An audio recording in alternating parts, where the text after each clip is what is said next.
Okay, hello everyone, and welcome to my second Let's Play on this channel. I didn't really think I was going to do a second one because the Hollow Knight one was just by popular request, and also a game that I really like. But as it happens, there's another game I really like. There's actually quite a lot, but this one is one that I'm pretty good at and know pretty damn well. So I thought I'd give it a whirl. I've been requested to do some more LPs since the Hollow Knight one, so we'll give this a go. Luckily, I get through this game pretty quickly, even though a lot don't. This is definitely my favourite game made by From Software, although basically every game they make is excellent. All the Dark Souls series, this of course, Elden Ring, Bloodborne, all of the above.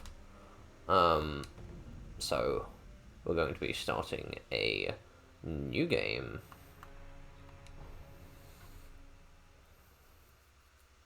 And I will be playing in Japanese with English subtitles because I prefer the Japanese voice cast, basically. 時は戦国末期、日の本すべてを焼いた戦火はいまだに勢い衰えず、山深い芦名の国にも燃え広がっていた。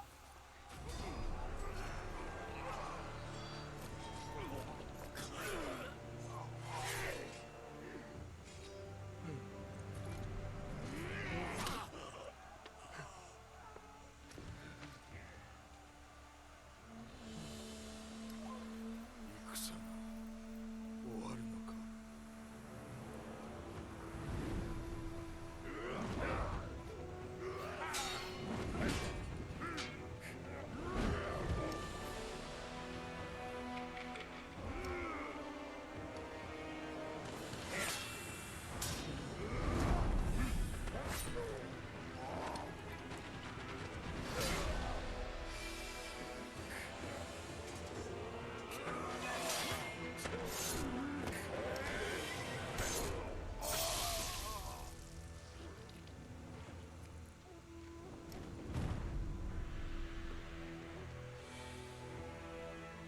敵将田村討ち取ったり。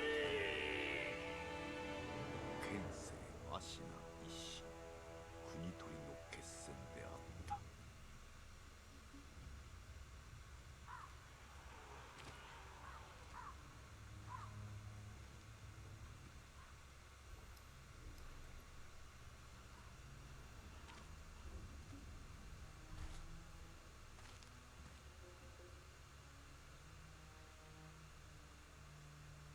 野良犬が心すらなくしたか。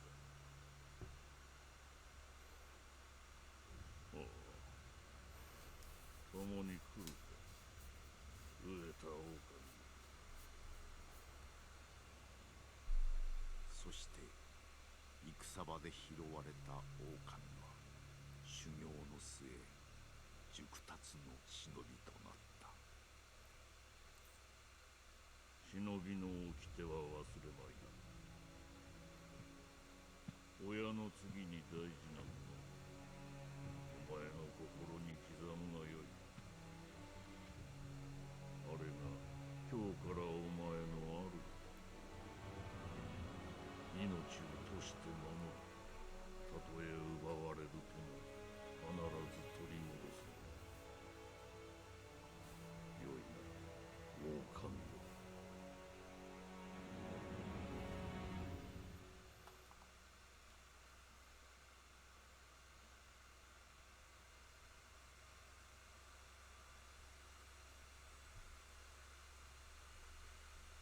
一心の国取りから24年。芦名の国は斜陽にあり、狼の忍びは全てを失っていた。育ての義父も守るべき主も。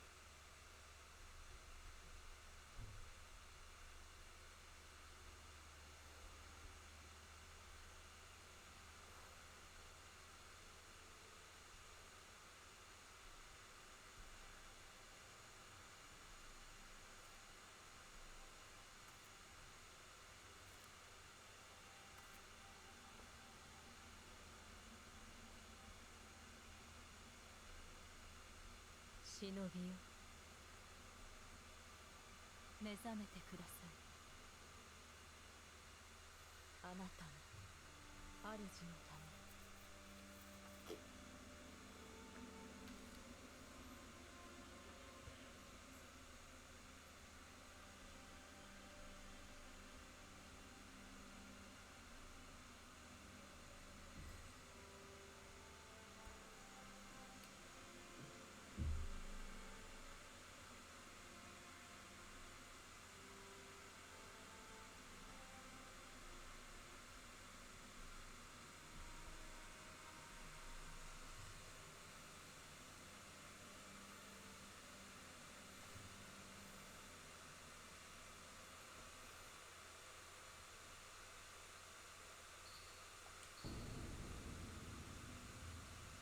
So, here we are, dropped at the bottom of a well, with no idea how we got here, on very low health, and a letter has come to us.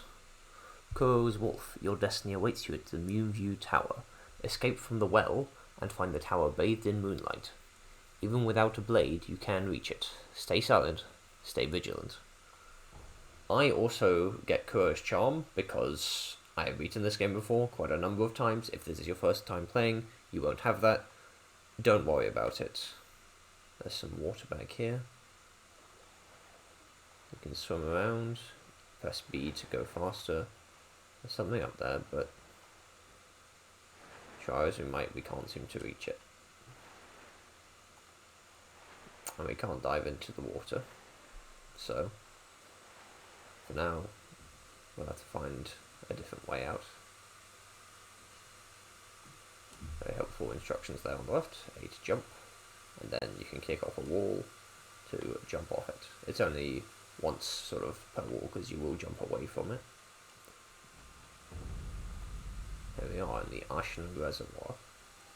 This will be a mostly unmodded run. I will have a mod to fix some of the translation mistakes that happen to occur in this game, because some of the English translation stuff isn't perfect, so I will have something for that to fix the subtitles essentially. But other than that, this will be completely unmodded, which is unlike me, because normally I play this game with a different music soundtrack, with the Berserk music soundtrack in fact. But here we've got another tutorial where we can move along the wall like this with these very helpful markings. Gotta love when the environment has markings to tell you where you can and cannot move along. And here is a very important concept for this game. Stealth. For the first time in a FromSoft game, you can actively hide.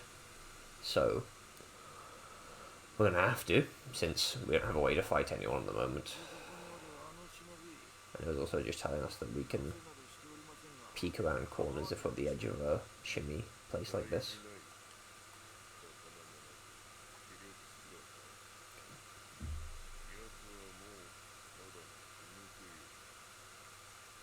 They're bad-mouthing us.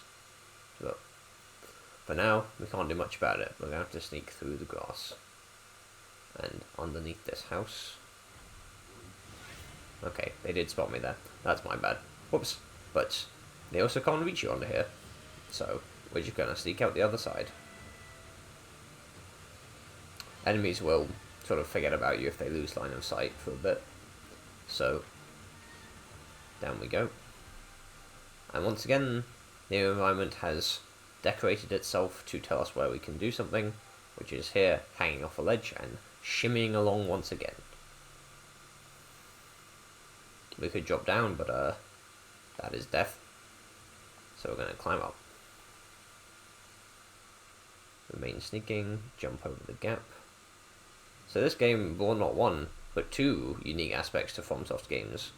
Proper stealth, and having a dedicated jump button, which is just phenomenal. And here it's displaying that you can jump up and grab, and here we are, and we climb up. Now, this is the Moonview Tower that they were talking about in that letter, so let's see what's waiting for us.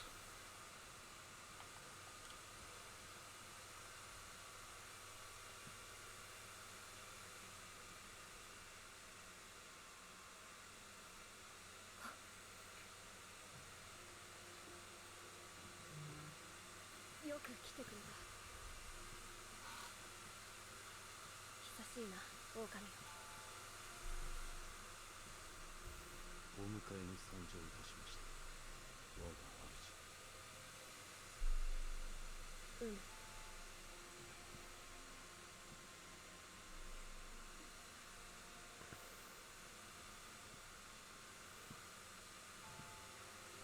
面を上げよ。くさび丸、そなたの刀だ。我が忍びよ。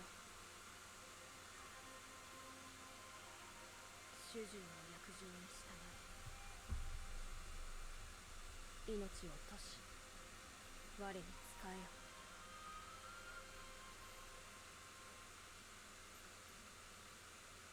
ギョイ。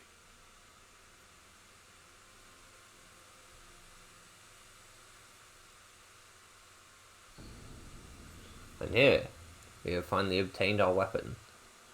I'm going to be saying this a lot. Unlike every other FromSoft game, you only have the one weapon choice in this. There's no massive character customization. It is just your sword, Kusabimaru. This is our master, Kuro the Divine Heir, before us. And we are now entrusted to protect him and provide service to him until we die.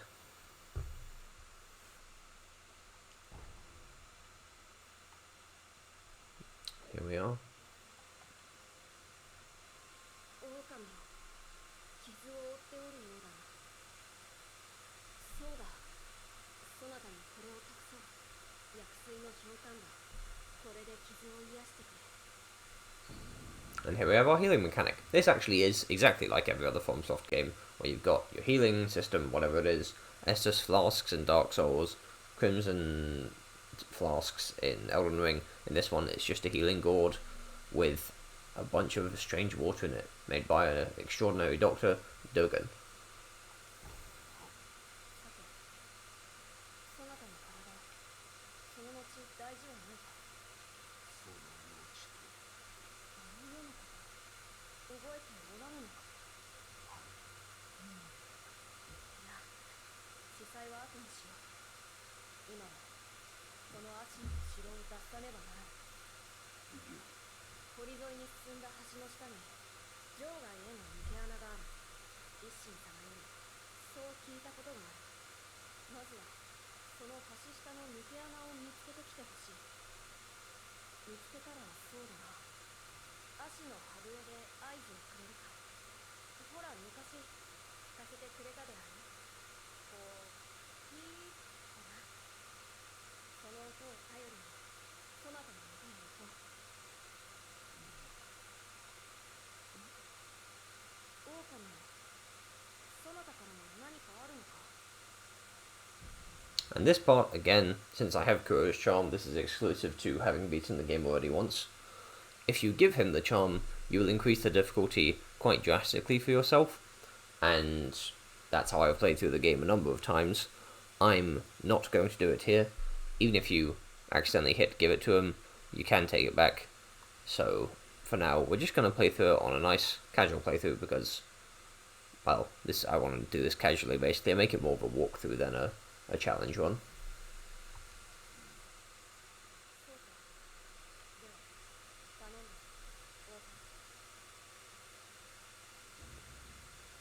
So this is telling us about using the quick item selection feature, which is basically, instead of having to go into our inventory to use the healing gourd every time, because that would be a pain, we can attach it to our quick items bar, and then it's down there in the corner, and we can use up on the D-pad to heal with it.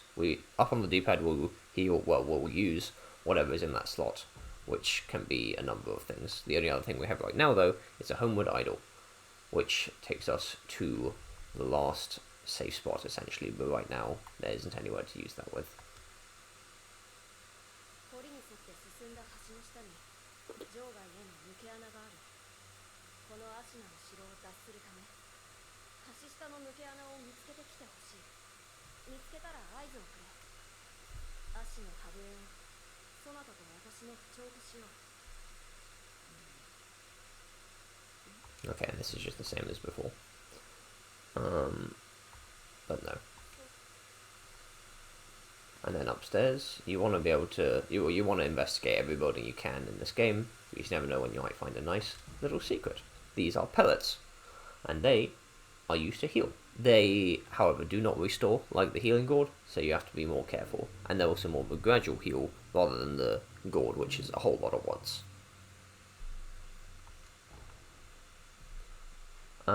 Some people put them in the quick item slot. I won't for now, but definitely totally valid to do so.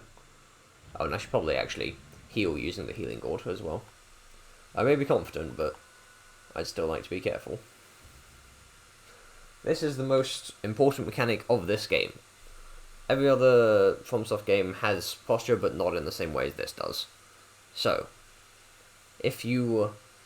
every enemy has a health bar, as you would expect from basically any game where you're fighting people.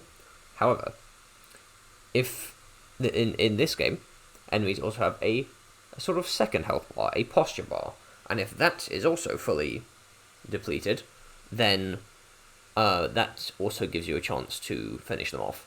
Obviously, emptying their health also does that, but posture is sort of the main way you want to do it in this game, actually.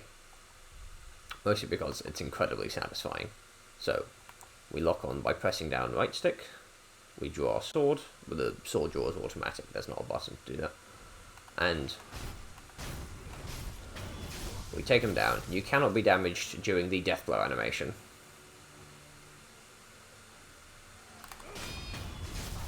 If you press the deflect button, right as they attack you, you'll perform a perfect deflect, which deals a lot more damage to their posture. If you press it at the wrong time, but still have it up, then it's a block. You will take some posture damage, and so will they, but not nearly as much. And so you really want to aim for those perfect deflects, which I've gotten down pretty well, but it's alright if you don't. Here it is telling you have a deflection, which I've already done. So yes, you want to press it the moment an attack lands. Like so. Now you can sort of get away with just mashing it, but the window in which you can perform a perfect deflect, if you do that, decreases.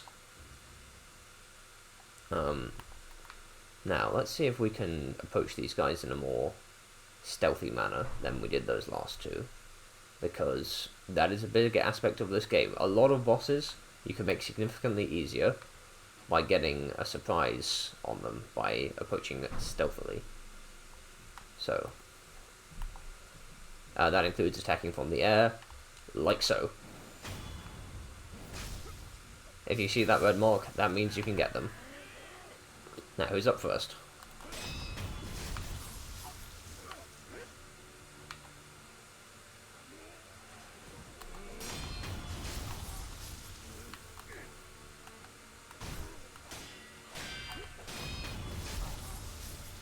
To be clear, not every enemy going forward will fill up their posture in one go from one deflect, but it's just to get you used to the system. Now then, I think I do want to have this, just in case.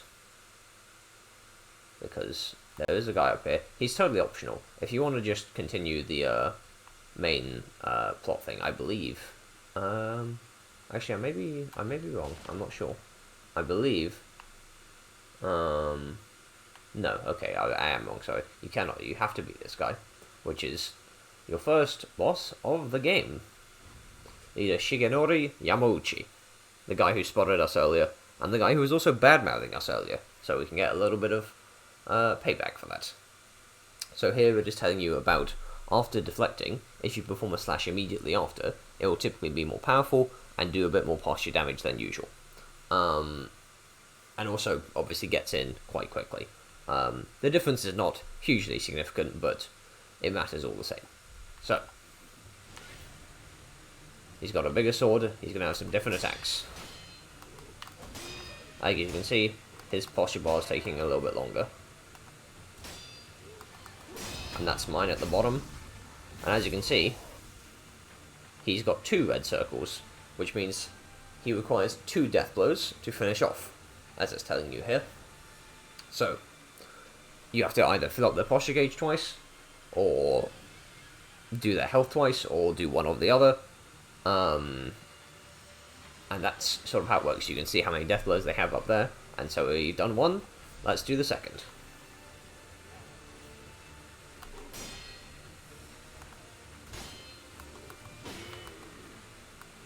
I have to say I'm a bit rusty, so you may spot me doing a little bit of block spamming occasionally. Which is a bit shameful of me, but just like that, we're done. Or rather, he's done. He's given us a pellet, thank you very much. It's very kind of you. I'll go through this door. Well, fine. I didn't want to anyway. Here we have a fistful of ash, which you can chuck at an enemy in front of you. It's got quite a short range, but it's essentially just a small smoke screen in front of you that blinds/distracts an enemy that it hits. So then, let's carry on. Kuro said to go under the bridge, so let's do exactly that.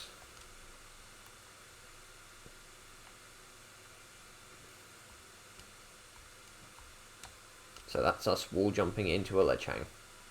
And here's a thing that I was meant to try out earlier, but didn't. Eavesdropping from a distance to learn a little bit of information.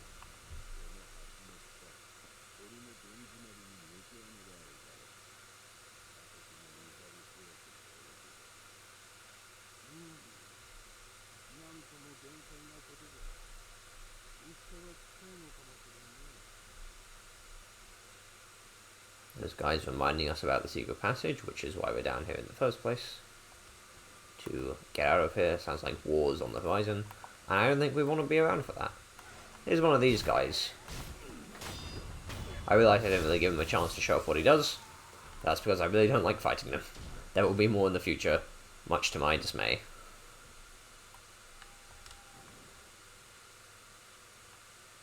And here we're going to drop down. Luckily Sekiro doesn't take too much fall damage. He will take it if you drop far enough, but that one isn't too far, so he's fine. More pellets, which is always nice. Dropping down further. And this looks like a pretty good place for a secret passage to me. Before we do go through here, I'm going to put my pellets in my hotbar. There we go. And now let's call Kuro over, since we found the place. Let's get out of here.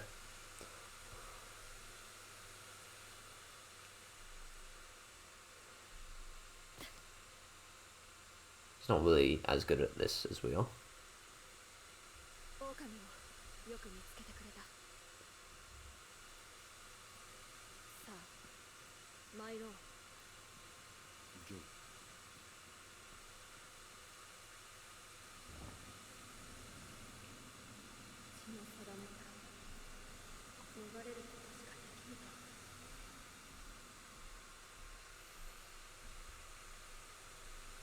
Okay. Underground passage. Nice and spooky. Got a cobweb and everything.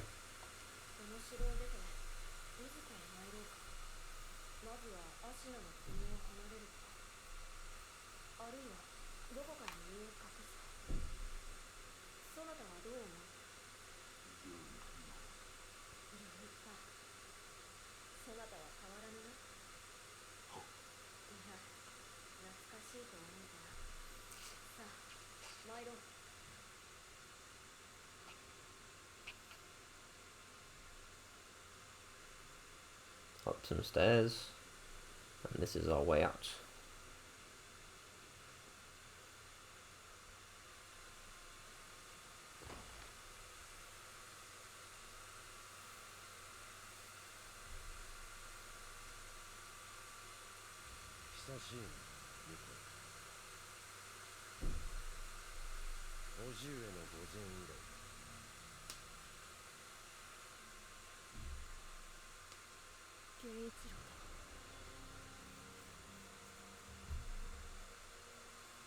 は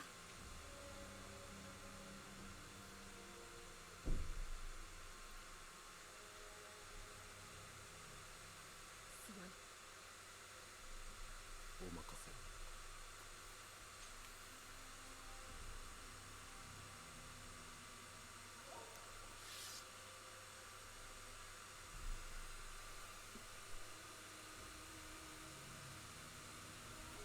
邪魔立てするか、巫女の忍び。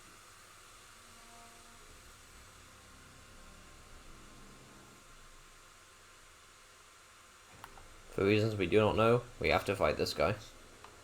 Seems like they've got some history.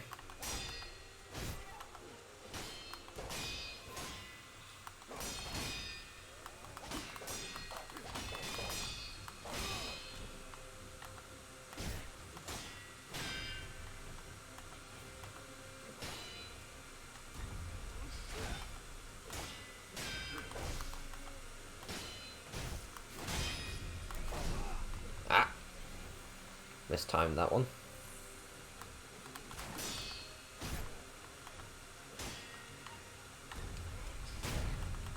And that one, that's a particularly special maneuver I just pulled off there, that the game doesn't really tell you about for a bit.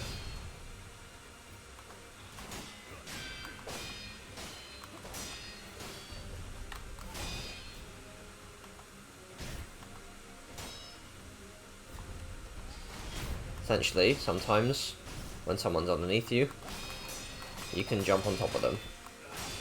Just like Mario. One death blow down.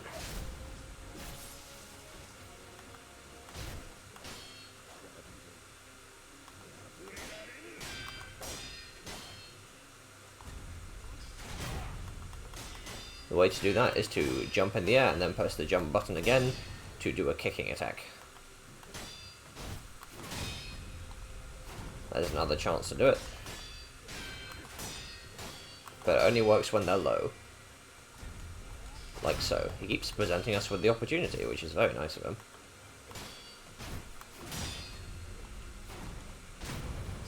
And just like that, we got him.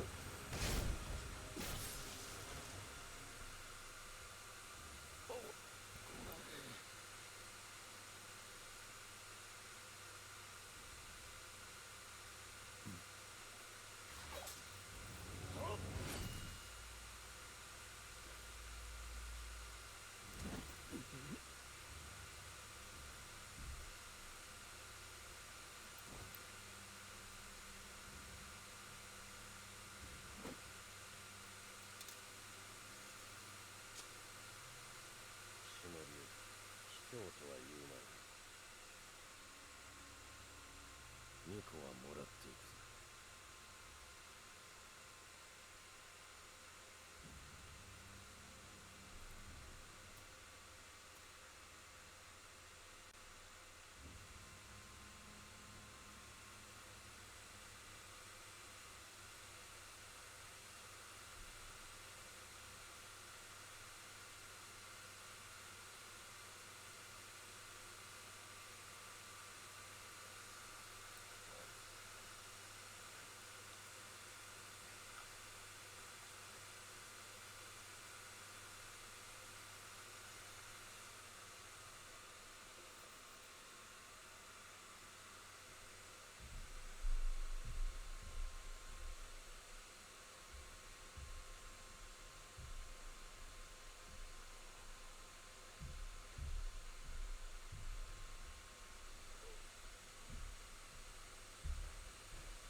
Here we are, with a new arm after that last one was handily removed. for my cheater's move after distracting us. In case you're wondering, that battle was a scripted loss. Even if you win, you still lose. So, here we are. I think this is where I'll end the first episode of this. Thank you for watching, and the next one should be up fairly soon.